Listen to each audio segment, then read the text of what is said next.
Hello दोस्तों, नमस्ते। आपका स्वागत है यूपी की सीमा की रसोई में। तो कैसे हैं आप सब? आई होप आप सब बहुत ही अच्छे होंगे। तो आज यूपी की सीमा की रसोई में बनेगा ऐसे बेसन की बर्फ़ी जिसे बनाने के बाद आप इसे फ्रिज से बाहर रखकर महीनों तक इंजॉय कर सकते हैं। और इसे बनाना बहुत ही सिंपल है। बिना चाशनी के हलवाई जैसी स्वादिष्ट दानेदार बेसन की बर्फ़ी ये बनकर तैयार होगी। जब आप पूरी ट्रिक एक बार आप देख लेंगे इसे, तो आप भी घर में बहुत ही आसान तरीके से ये बेसन की बर्फ़ी बना सकते हैं। तो चलिए हम अपनी रेसिपी बनाना शुरू करते हैं। तो यहाँ पर गैस पर रख दी हम एक कढ़ाई, उसमें डाल दिए हैं 1/4 कप घी, यानी चम्मच से नाप लेंगे नॉर्मल तो 4 चम्मच ये घी है।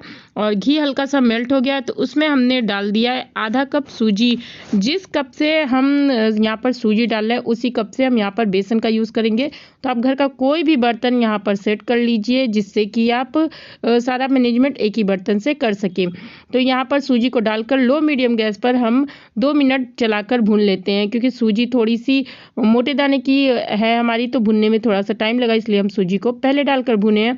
और फिर उसी कप से हम यहाँ पर 2 कप के लगभग हम यहाँ पर डाल देंगे बेसन। तो 1 कप अभी हमने डाल दिया। हल्का सा चलाने के बाद यहाँ पर अब हम डाल देंगे दूसरा कप बेसन का, और दूसरा कप हमने बेसन का डालकर अच्छे से अब लो मीडियम गैस पर ही बराबर चलाते हुए हम बेसन को भून कर तैयार करेंगे। तो यहाँ पर जब हम बर्फ़ी बना रहे हैं तो हमें यहाँ पर जो हमने सूजी और बेसन को डाला है उसे भूनने में बहुत ज़्यादा जल्दी नहीं करना है। जल्दबाजी बिल्कुल मत करिएगा। अगर आप लो मीडियम गैस पर इसे भून कर तैयार करेंगे तो बहुत ही स्वादिष्ट आपकी बेसन की बर्फ़ी ये बनकर तैयार होगी और बिल्कुल हलवाई जैसे दानेदार बनेगी। इसीलिए हम यहाँ पर सूजी का यूज़ किया है। सूजी आप बहुत बारीक वाली मत लीजिएगा, हल्का मोटे दाने वाली सूजी रहेगी, तो उससे आपकी जो बर्फ़ी है वो दानेदार बनेगी। और इस तरह से बराबर चलाते हुए हम इसे भून रहे हैं। तो दोस्तों, यहाँ पर मैं आपसे एक प्यारी सी रिक्वेस्ट करना चाहूँगी कि अगर आप हमारे चैनल पे नए आए होंगे तो चैनल को सब्सक्राइब कर दीजिएगा और बेल आइकन जो है उसे दबा दीजिएगा, जिससे कि हमारी कोई भी रेसिपी आप तक आसानी से पहुँच सके। और रेसिपी अच्छी लगेगी तो रेसिपी को एक लाइक कर दीजिएगा और अपने दोस्तों के साथ जो है शेयर करिएगा। तो यहाँ पर थोड़ा सा हमें घी की मात्रा कम लग रही थी, तो हमने यहाँ पर 2 टेबल स्पून घी और ऐड कर दिया है। मतलब टोटल हमने 4 टेबल स्पून पहले ऐड किया था और 2 टेबल स्पून अभी ऐड किया है, तो 6 टेबल स्पून घी इसमें लगा है। बहुत ज़्यादा घी भी नहीं लगेगा और बहुत ही स्वादिष्ट ये हमारी बर्फ़ी बनकर तैयार होगी। तो इस तरह से देखिए, हमें भूनते हुए इसे 5 मिनट ही हुए हैं और इसका हल्का सा कलर चेंज हो गया है और इसमें से हल्की हल्की अब खुशबू भी आ रही है, यानी बेसन हमारा बहुत ही अच्छे से भुन रहा है। तो इसी तरह से आप लो मीडियम गैस पर जब इस तरह से मिठाई को बराबर चलाते हुए भूनेंगे तो इसमें बिल्कुल भी लम्स नहीं रहेंगे और बहुत ही अच्छे से आपका ये बेसन भुनकर तैयार होगा, जो कि गले में भी नहीं चिपकेगा। अगर आप कभी बेसन की बर्फ़ी बनाते हो या लड्डू बनाते हो तो अगर बेसन अच्छे से नहीं भुना होगा तो उसका स्वाद अच्छा नहीं आता है। इसलिए हमें बेसन को बहुत ही अच्छे से भुनना बहुत ज़्यादा ज़रूरी है। और यहाँ पर देख सकते हैं कि अब हम अगर बेसन को चलाना छोड़ रहे हैं तो वो अपना घी भी रिलीज़ कर रहा है, यानी हमारा बेसन बहुत ही अच्छे से भुन रहा है। और यहाँ पर इस तरह से बेसन का अब कलर भी बहुत ही अच्छा सा आ चुका है। लेकिन हम इसे अब 2 मिनट और भून लेते हैं और 2 मिनट भूनने के बाद यहाँ पर हम आगे की प्रिपरेशन कर लेते हैं। यहाँ पर गैस की फ्लेम को आप चाहें तो बंद कर दें, तो हम यहाँ पर गैस की फ्लेम को बंद कर दिए हैं। तो यहाँ पर हमने एक कंटेनर पहले सेट कर लिया है। इस तरह से घी लगाकर एक बटर पेपर लगाकर हमने कंटेनर सेट कर लिया है कि मिठाई हमको जमाने में दिक्कत ना हो। मतलब जब हम इस मिठाई का पूरा प्रोसेस कर लेंगे तो मिठाई फटाफट सेट करने के लिए हमारा कंटेनर पहले से तैयार है। और यहाँ पर हमने ले लिया उसी कप से 1 कप चीनी और 4 इलायची, इसका पाउडर हमने बना लिया। और अब हम आ गए अपने फिर से गैस के पास। तो यहाँ पर देखिए, हमने गैस की फ्लेम को ऑन कर दिया और गैस की फ्लेम को एकदम लो रखा है।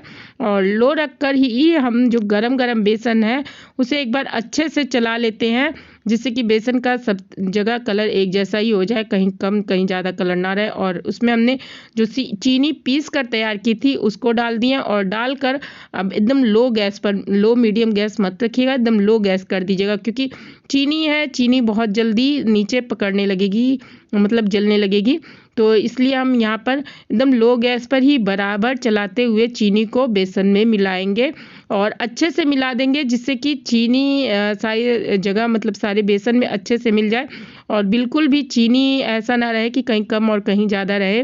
तो इस तरह से बराबर चलाते हुए अब जब चीनी को मिला लेंगे तो आप देखेंगे कि ये सेट होने लगा है। इस तरह से दबाते हुए हम जब इसको कर रहे हैं तो ये अच्छे से सेट होने लगा है।